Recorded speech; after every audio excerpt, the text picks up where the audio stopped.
With the release of Update 42, we were introduced to a new weapon called the ENKUAS, a very unique new rifle that works surprisingly well with the Monkey King.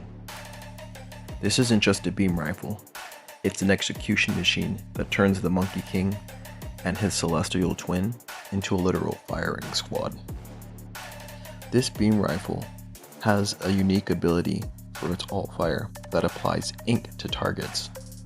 Its alternate fire releases a splash ring that can instantly execute enemies below a certain health threshold, around 30%. The gameplay loop is pretty simple here. You just mark targets with the ENKUAS alt fire, deploy your clone, and let it do its work, rinse repeat. Pick this weapon up for yourself. You're going to head to Venus and go and do the Vesper Relay. There you'll find Foley's Hunt mission, and you're going to farm for Atramentum. So you farmed up enough Atramentum, what you'll do is head to any relay, and you're going to find Aspirant Zorba, which is going to be the vendor for the Foley's Hunt missions. You'll notice that you're going to have to get quite a bit of Atramentum. 400 for the stock, 400 for the barrel, 400 for the receiver, and 1200 for the blueprint. It's a bit of a grind, but for a weapon that can dissolve even still path enemies, it's a mandatory pickup. Although you'll notice most of these scenes are coming from Index, which is just showcasing how amazing Wukong works for Index and how much he dominates. Still, in a side-by-side comparison, you can see this is no one-trick monkey. You can definitely take him into Steel Path, and against Steel Path Eximus, he will still perform well.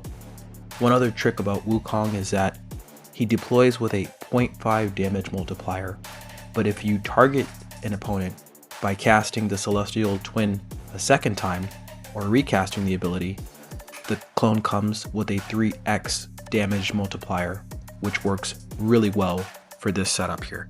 Speaking of setup, let's talk about the build.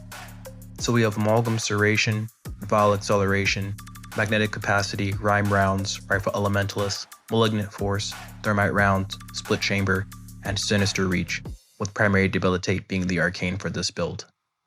Once we get through the Virus, Magnetic, and Corrosive setup, we double dip into Elements with Primary Debilitate. You want your elemental setup to look like this. There's a galvanized variation if you want to build stacks with the clone as well. Speaking of the clone, here's the build. It's going to be very straightforward. It's ability strength, armor, and health. I have Summoner's Wrath, as that's going to give us an additional 75% damage to the clone, and Vigilante Pursuit, so I see everything around me.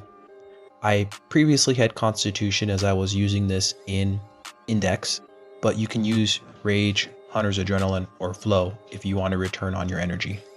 For the arcanes, I have Arcane Camisado, which is going to play off of the clone's damage output, give me a nice 60% buff to my roar, but also Arcane Bellicose, which will capitalize off of all of the extra health that I added on, give me a further ability strength bonus, which gives me even juicier health bar for clones to do work.